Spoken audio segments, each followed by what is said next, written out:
I'm here at Retro Expo in beautiful Plano, Texas. I'm joined here with Mr. Dickey Beer. He's done a lot of stuff in Star Wars, and he's a professional stuntman. Mr. Dickey, how are you doing this afternoon? Sorry? How are you doing this afternoon, sir? I'm doing good. It's not too busy yet, so that's why we can do this. Awesome, awesome. You've done a lot of characters in Star Wars. Of course, you're known for being one of the Boba Fetts. Can you talk about your gateway into this and the stunts for all that and jazz? Do I talk about it? Can you talk about it? Yeah, I can. Let me.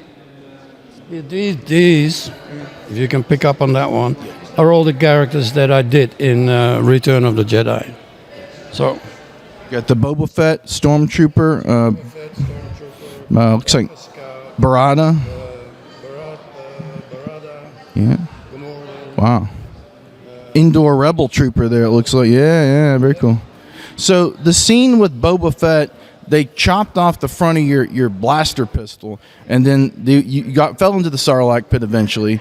Can you talk about like that whole choreographed scene? How was it? I believe you filled in, or somebody filled in for Mark Hamill too, didn't he? Yeah. No.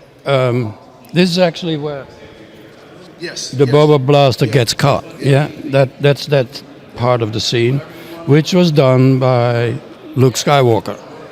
Then later on in the scene, Han Solo hits by accident, hits the back of my backpack and sets the backpack off, and that's why Boba Fett starts flying and hits the barge and rolls into the pit. That's awesome. In that pit, you fell in it. How was it? Like, it looks weird on the screen with all the tentacles and stuff. How was it getting in there? And then, I mean, I guess it was a pain in the ass getting out of there, maybe, right? No, it was all right, because what it was, the set was built on top of the base camp. Okay. So in that Sarlacc pit was a little room, and it had an airbag in it, and we were falling into the airbag. And then once we were in it, they deflated the airbag, and you stepped off it, and you walked out of the room underneath the set, so you didn't have to climb back up again. That's so cool. And that set, for a lot of people that don't know this, the whole sail barge set is one of the largest sets ever constructed for a cinema up into the 80s from then. And like the largest. And they had I think the biggest assemblage of aliens and creatures ever for cinema in that one scene, of course, as well. I would say yes. Yeah. So Phil Tippett, I believe, was involved in the creation of a lot of those aliens. Yeah, he was there. But Phil Tippett, it's gone a long way. Like later on, I worked with Phil Tippett on Starship Troopers. You know that movie? Yeah, that was its biggest one ever. That one. Yeah. So the creature effects, all that jazz. I know you were a Gamorrean Guard. I believe, if I'm not correct, there's some animatronics and some motorized features in it. How was that? Like wearing that kind of gizmo? It was the worst costume to wear because the heat. We were out in Yuma, Arizona, shooting that scene.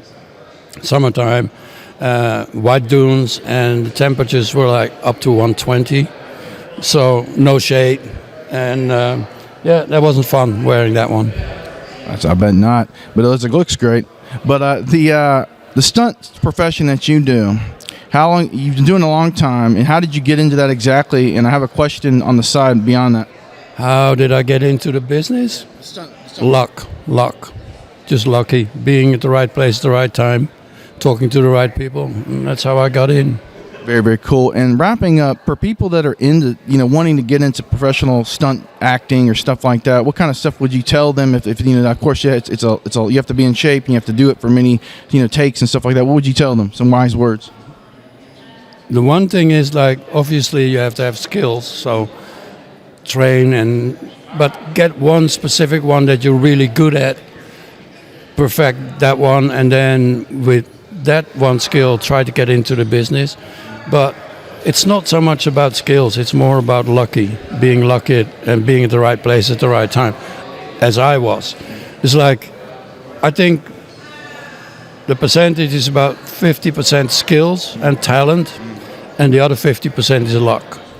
That's awesome. Are there any upcoming events you're going to be at here soon, or any websites for your personal stuff? No, I do have websites, but I don't, I'm sort of laid back a little bit. Not too... What about any events you might be coming to up here soon? Or Comic-Cons, events? I don't know yet, but I got a few coming up, but I can't remember where they are, yeah. Very, very cool. Mr. Dickey, it was a pleasure talking to you, sir. This is Owen with SciFiction.com, McGill Media, coming to you live from Retro Expo in beautiful Plano, Texas. Signing off. If you enjoy this video and would like to contribute, go to patreon.com/sci-fiction, where we will be giving away a Star Wars X-Wing Starfighter Lego set when we reach 50 patrons. So make sure you're subscribed so you can join in the discussion as we continue to cover all things sci-fi and beyond. Thank you very much for watching, and I'll see you in the next video.